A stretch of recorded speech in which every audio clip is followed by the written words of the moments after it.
Hello बच्चों, welcome to my channel learning launch. आज हम शुरू करेंगे क्वेश्चन नंबर 5। देखो क्वेश्चन नंबर 5 के अंदर क्या बोला गया है कि हमको प्रूफ करना है कि proof that the perpendicular of the point of the ये क्या contact to be the tangent.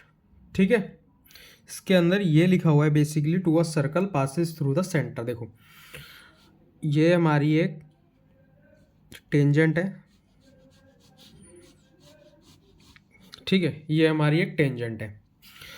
ये मेरा सर्कल का ओ पॉइंट रेडियस है, ठीक है, ये यहाँ से गुजरती है बेसिकली। तो ये जहाँ से भी गुजरेगी वहाँ मेरा 90 डिग्री का एंगल बनाएगी, क्योंकि ये परपेंडिकुलर है। टेंजेंट पे रेडियस हमेशा परपेंडिकुलर ही रहती है। और इसके अंदर लिखा हुआ है पासिस थ्रू द सेंटर।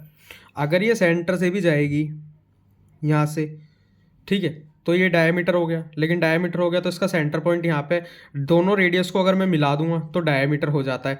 तो बेसिकली लेकिन बनाएगी तो ये फिर भी परपेंडिकुलर। अगर चाहे मैं यहाँ पे भी परपेंडिकुलर बनेगा, अगर मैं यहाँ पे भी एक टेंजेंट बना दूं या फिर यहाँ मैं एक टेंजेंट बना दूं तो यहाँ से एक लाइन जाएगी।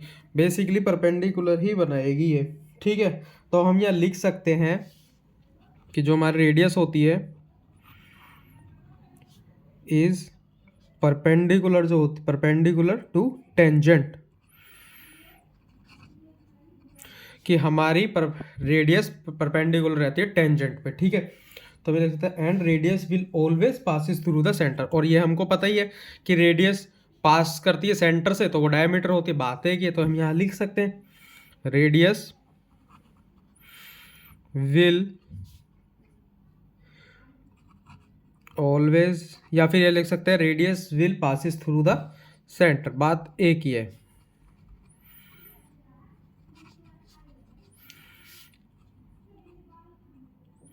क्योंकि रेडियस तो सेंटर से ही पास होती है। तो यही चीज़ हमको बतानी थी, इतनी सी लाइन हमको इसमें लिखनी थी। अब देखो अगला, इसमें लिखा गया है कि the length of a tangent from point A. देखो हम यहाँ से एक पॉइंट लेते हैं ए, ठीक है, बाहर, ठीक है, यहाँ से एक टेंजेंट जाएगी, ठीक है। डिस्टेंस देखो ये एक यहाँ तक खत्म हो गया, ये जोड़ा हुआ है, लेकिन यहाँ लिखा हुआ है एट डिस्टेंस। मतलब पॉइंट ए की बात इसने कर दी कि एक टेंजेंट है जो पॉइंट ए तक जाती है, ठीक है। अब ये डिस्टेंस बता रहा है, डिस्टेंस किसका बता रहा है, एट डिस्टेंस 5 सेंटीमीटर है डिस्टेंस हमारा फ्रॉम, मतलब कहाँ से, the centre of a circle, circle से 4 सेंटीमीटर है, ठीक है। अब देखो इसमें क्या बोला गया है, यहाँ पे आपको ऐसे लाइन समझ नहीं आएगी। देखो इसने बोला है द टेंजेंट ऑफ, मतलब यहाँ the length of a tangent from a point A, ठीक है। चलो पहले मैं यहाँ पे एक टेंजेंट बना देता हूँ। ये हमारी एक टेंजेंट है पॉइंट ए से, ठीक है, at distance 5 centimetre from the centre, ठीक है। जो हमारा ए पॉइंट है इसकी बात हो रही है। अब यहाँ पे ये खत्म हो गया एट डिस्टेंस, डिस्टेंस किसका, पॉइंट ए का। पॉइंट ए का डिस्टेंस 5 सेंटीमीटर है, कहाँ से, सेंटर से, ठीक है।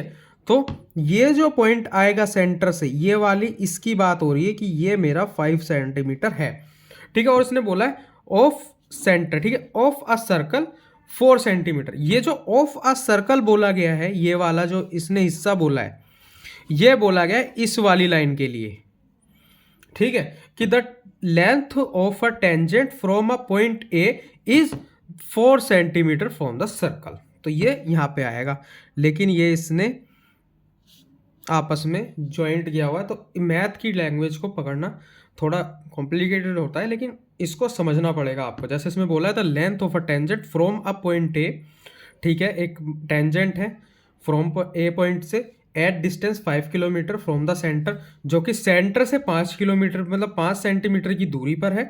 Of a circle is 4 centimetre, और जो सर्कल की जो टेंजेंट है वो मेरी 4 सेंटीमीटर है। ये इसमें ये बोला गया, हमको रेडियस फाइंड करना है बेसिकली। ये मेरा ओ पॉइंट हो गया, इसको हम ए और इसको बी बोल देते हैं, ठीक है। बेसिकली मेरे को इसके अंदर रेडियस बोला है, तो मेरे को ओ भी फाइंड करना है। अब यहाँ देखो ये टेंजेंट है, ये रेडियस है, 90 डिग्री का एंगल बन रहा है, और इसके सामने वाली साइड हमेशा परपेंडिकुलर मतलब हाइपोटेन्यूज होती है। और एक चीज़ हमेशा ध्यान रखना, हाइपोटेन्यूज इन दोनों से बड़ी होती है। तो कहीं पे भी कुछ भी अगर दिक्कत हो मार्क करने में, तो सबसे बड़ी वाली साइड हमारी हाइपोटेन्यूज होती है। अब देखो पाइथागोरस थ्योरम का रूल पता है कि इसका स्क्वायर इन दोनों के स्क्वायर के प्लस होता है।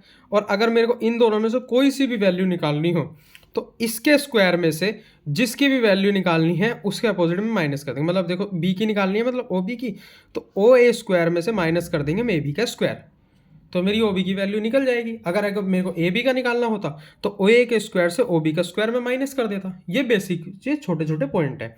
अगर फिर भी आपको समझ नहीं आते, मैं अच्छे से इसके ऊपर एक डिटेल वीडियो बना दूंगा, आप मुझे बता देना। तो हम यहाँ लिखेंगे बाय यूजिंग पाइथागोरस थ्योरम। ये तो बहुत पॉपुलर और बहुत हर जगह यूज होने वाली थ्योरम है, ये तो कई जगह यूज होती है। तो हम यहाँ लिखेंगे इन ट्राइंगल, वैसे लिखने की भी जरूरत नहीं है, इन ट्राइंगल पता ही चल रहा है ट्राइंगल है, इस लाइन को छोड़ो। हम डायरेक्ट लिखेंगे, मैं ये भी नहीं करता कि ओ ए का स्क्वायर पहले लिखूँ is equal two plus plus, नहीं, बाद में एक ही चीज़ होगी, सीधा लिखते हैं हम ओ बी का जो स्क्वायर है वो होगा मेरा ओ ए के स्क्वायर से माइनस ए बी का स्क्वायर। तो ओ बी का जो मेरा स्क्वायर निकलेगा वो ओ ए का कितना है 5 का स्क्वायर माइनस 4 का स्क्वायर। तो ओ बी, अब यहाँ स्क्वायर किस लिए नहीं लगाया, क्योंकि मैं यहाँ अंडर रूट लगा दूंगा। अंडर रूट कैसे लगा दूंगा, यहाँ देखो, यहाँ भी लगा सकते हो बाद में भी लगा सकते हो, बात एक ही है।